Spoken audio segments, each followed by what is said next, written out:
കേരളത്തിലെ യുവതലമുറ ലഹരിയുടെ പുതുവഴികൾ തേടുന്ന യാത്രയിലാണ്. അതിലൊന്നാണ് മാജിക് മഷ്റൂം എന്ന ലഹരി കൂണുകളുടെ ഉപയോഗം. ഇപ്പോഴിതാ ഈ മാജിക് മഷ്റൂം എന്നത് ഒരു മാരക ലഹരി പദാർത്ഥമായി കണക്കാക്കി കേസെടുക്കാൻ തീരുമാനിച്ചിരിക്കുകയാണ് എക്സൈസും. മാജിക് കൂണിനെ മയക്കുമരുന്നായോ അല്ലെങ്കിൽ മയക്കുമരുന്ന് കലർത്താൻ കഴിയുന്ന മിശ്രിതമായോ കണക്കാക്കാൻ കഴിയില്ല എന്ന് ഹൈക്കോടതി വിധിക്കെതിരെ അപ്പീൽ നൽകിക്കൊണ്ടായിരിക്കും എക്സൈസ് ഈ വിഷയത്തിൽ കേസെടുക്കാൻ തീരുമാനിച്ചിരിക്കുന്നത്. മാജിക് മഷ്റൂമിൽ സൈലോസിബിൻ എന്ന ലഹരി വസ്തുവാണ് അടങ്ങിയിട്ടുള്ളതെന്നും എന്നാൽ മഷ്റൂമിൽ അടങ്ങിയിരിക്കുന്ന രാസവസ്തുവിനെ കണക്കാക്കാത്ത സാഹചര്യത്തിൽ അതൊരു നിരോധിത ലഹരി വസ്തുക്കളുടെ പട്ടികയിൽ ഉൾപ്പെടുത്താനായി കഴിയില്ല എന്നുമായിരുന്നു കോടതി പറഞ്ഞത്. അതൊരു ഫംഗസ് മാത്രമെന്നായിരുന്നു കോടതിയുടെ പരാമർശം. മഷ്റൂമിൽ അടങ്ങിയിരിക്കുന്ന രാസവസ്തുവിനെ കണക്കാക്കാത്ത സാഹചര്യത്തിൽ അതൊരു നിരോധിത ലഹരി വസ്തുക്കളുടെ പട്ടികയിൽ ഉൾപ്പെടുത്താൻ കഴിയില്ലെന്നും അതൊരു ഫംഗസ്, അതായത് ഒരു കൂൺ മാത്രമെന്നായിരുന്നു കോടതിയുടെ പരാമർശം. എന്നാൽ സൈലോസിബിൻ ലഹരിയായതിനാൽ എത്ര ശതമാനം ഉണ്ടെങ്കിലും കേസ് എടുക്കാമെന്ന നിയമ ഉപദേശമാണ് എക്സൈസിന് നിലവിൽ ലഭിച്ചിട്ടുള്ളത്. നിലവിൽ മാജിക് മഷ്റൂമുമായി പ്രതിയെ പിടികൂടുമ്പോൾ ലഹരി സാക്ഷ്യപ്പെടുത്തുന്ന ലാബ് റിപ്പോർട്ട് അടിസ്ഥാനമാക്കിയായിരിക്കും കുറ്റപത്രം സമർപ്പിക്കുക. കേസിന്റെ ഗൗരവം ലാബ് റിപ്പോർട്ട് ലഭിക്കുമ്പോൾ നിർണ്ണയിക്കാമെന്ന നിലപാടിലാണ് എക്സൈസും. ലഹരി പദാർത്ഥങ്ങൾ മറ്റെന്തെങ്കിലുമായി ചേർത്താൽ മൊത്തം മിശ്രിതത്തിലെ ലഹരി കണക്കാക്കി കേസെടുക്കാൻ കഴിയുമെന്നാണ് വ്യവസ്ഥ. സ്വാഭാവികമായും ഫംഗസ് വിഭാഗത്തിൽപ്പെട്ടതാണെങ്കിലും സൈലോസിബിൻ സാന്നിധ്യമുണ്ടെങ്കിൽ ലഹരി വസ്തുവായി തന്നെ കണക്കാക്കും. മാജിക് മഷ്റൂം പിടികൂടുന്ന കേസുകളിലെല്ലാം ജാമ്യമില്ലാ വകുപ്പായിരിക്കും ചുമത്തുക.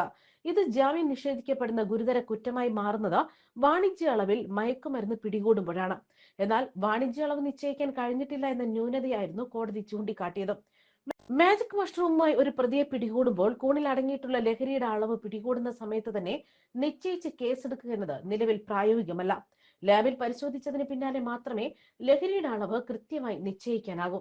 മാജിക് മഷ്റൂം ലഹരിയല്ല എന്ന നിർവചനമല്ല, മറിച്ച് ലഹരിയുടെ അളവ് കൃത്യമായി അറിയാൻ കഴിയാത്തതിലുള്ള പരാമർശമാണ് കോടതി നടത്തിയിട്ടുള്ളത് എന്ന നിഗമനത്തിലാണ് എക്സൈസും. ഹൈക്കോടതി വിധിയുടെ പശ്ചാത്തലത്തിൽ കുറഞ്ഞ അളവിൽ മാജിക് മഷ്റൂം കണ്ടെത്തുന്ന കേസുകളിലെ പ്രതികൾക്ക് വേഗം ജാമ്യം ലഭിക്കാനുമിടയുണ്ട്. മദ്യത്തിൽ നിന്നും കഞ്ചാവിൽ നിന്നും ലഹരി ഗുളികളിൽ നിന്നും ലഭിക്കുന്നതിൽ കൂടുതലാണ് ഇത്തരം ലഹരി കൂണുകളിൽ നിന്ന് ലഭിക്കുന്നതായിട്ടാണ് അറിവ്. യുവതലമുറ ഇത് തേടി പോകുന്നതിന്റെ കാരണം തന്നെ ഇത് കഴിച്ചാൽ വാസനയോ മറ്റും ഒന്നും തന്നെ ഉണ്ടാകില്ല എന്ന് മാത്രമല്ല 10 മണിക്കൂർ നേരം ആനന്ദ ലഹരിയായി പോകുന്നു എന്നതാണ് യുവാക്കളിൽ ഇതിന്റെ ആവശ്യകത വർദ്ധിക്കുന്നതിന്റെ കാരണം. അന്യ സംസ്ഥാനങ്ങളിൽ നിന്നുള്ള ഏജന്റുമാർ വഴിയാണ് മാജിക് മഷ്റൂം എത്തുന്നത്. സ്കൂൾ, കോളേജ് തുടങ്ങിയ വിദ്യാഭ്യാസ സ്ഥാപനങ്ങൾ കേന്ദ്രീകരിച്ചാണ് മാജിക് മഷ്റൂമിന്റെ വിൽപ്പനയും. വിദ്യാർത്ഥികളും യുവാക്കളുമാണ് മാജിക് മഷ്റൂമിന്റെ പ്രധാന ആവശ്യക്കാർ. കൊടൈക്കനാലിൽ ഈ കോൺ കൃഷി ധാരാളമായി ഉണ്ടെന്നാണ് അറിയാൻ സാധിക്കുന്നത്.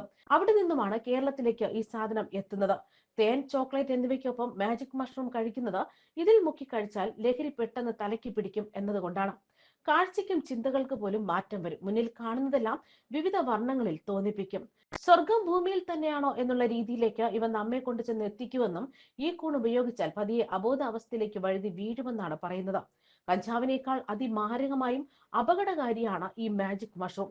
കേരളത്തിലെ കോളേജ്, സ്കൂൾ വിദ്യാർത്ഥികളിൽ പലരും മാജിക് മഷ്റൂമിന് അടിമകളെന്നും റിപ്പോർട്ടുകളുണ്ട്. ഇത് ഗുരുതരമായ ആരോഗ്യ പ്രശ്നങ്ങൾ ഉണ്ടാക്കുകയും അമിത ഉപയോഗം മരണത്തിന് കാരണമാകുകയും ചെയ്യുമെന്നാണ് വിവരങ്ങൾ. ന്യൂസ് ഡെസ്ക് കർമ്മ ന്യൂസ്.